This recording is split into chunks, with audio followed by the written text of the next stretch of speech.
میرے پیارے آقا صلی اللہ تعالیٰ علیہ وسلم کے پیارے دیوانوں، آپ یہ سوچتے ہوں گے کہ شیطان یہ کیا ہے، کیسا ہے، کدھر ہے؟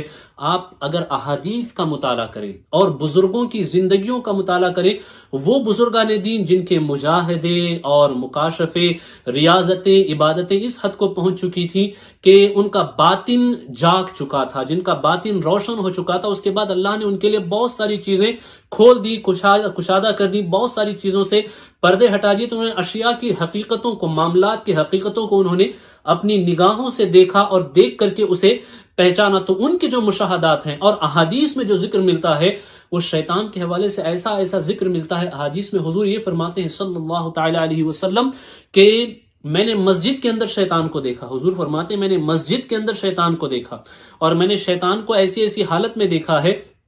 کہ مؤذن جب اذان دینے کے لیے آتا ہے تو شیطان تکتا رہتا ہے، اور جیسے ہی اذان کی آواز شروع ہوتی ہے وہ بھاگنا شروع کر دیتا ہے۔ اذان کی آواز جب ختم ہوتی ہے، اذان جب مکمل ہوتی ہے، دوبارہ پلٹ کر کے آ جاتا ہے۔ اور پھر حضور ایک حدیث پاک میں فرماتے ہیں کہ میں نے یہ دیکھا شیطان کو کہ وہ مسجد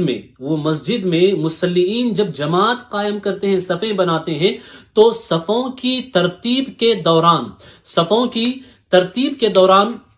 حضور فرماتے ہیں کہ صفوں کی ترتیب کے وقت میں نے یہ دیکھا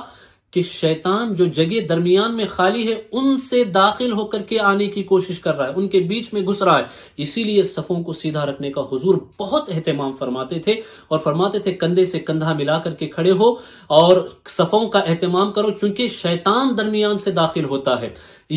اس کے بعد یہ جو شیطان ہے، اللہ اکبر، بہت ہی شدید اس کے حربے ہوتے ہیں۔ یہ حضور اکرم صلی اللہ تعالی علیہ وسلم کے ساتھ بھی ونعوذ باللہ من ذالک یہ کوشش کرتا تھا کہ میں کسی طریقے سے حضور اکرم صلی اللہ تعالی علیہ وسلم سے کوئی معاملہ کروں، ونعوذ باللہ من ذالک، لیکن حضور فرماتے ہیں کہ میری نماز کے وقت شیطان آ کے تعرض کرتا تھا۔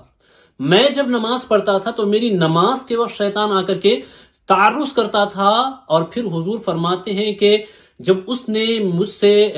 تعرض کیا، مجھے چھیڑنے کی کوشش کی، میری نماز میں جب وہ آ کر کے ڈسٹرب کرنے کی اس نے کوشش کی، تو میں نے ایک دن اس کو اس کے حلق سے پکڑ لیا۔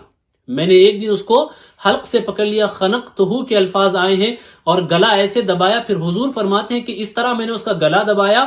کہ اس کے لعاب کی جو سردی ہے، ٹھنڈک ہے، اس کے تھوک کی جو ٹھنڈک ہے، وہ مجھے میرے ہاتھوں پہ محسوس ہونے لگی۔ یہ الفاظ حدیث ہے، کسی کی روایت نہیں، کسی کا قول نہیں، یہ الفاظ حدیث ہے جو میں آپ کو بتا رہا ہوں۔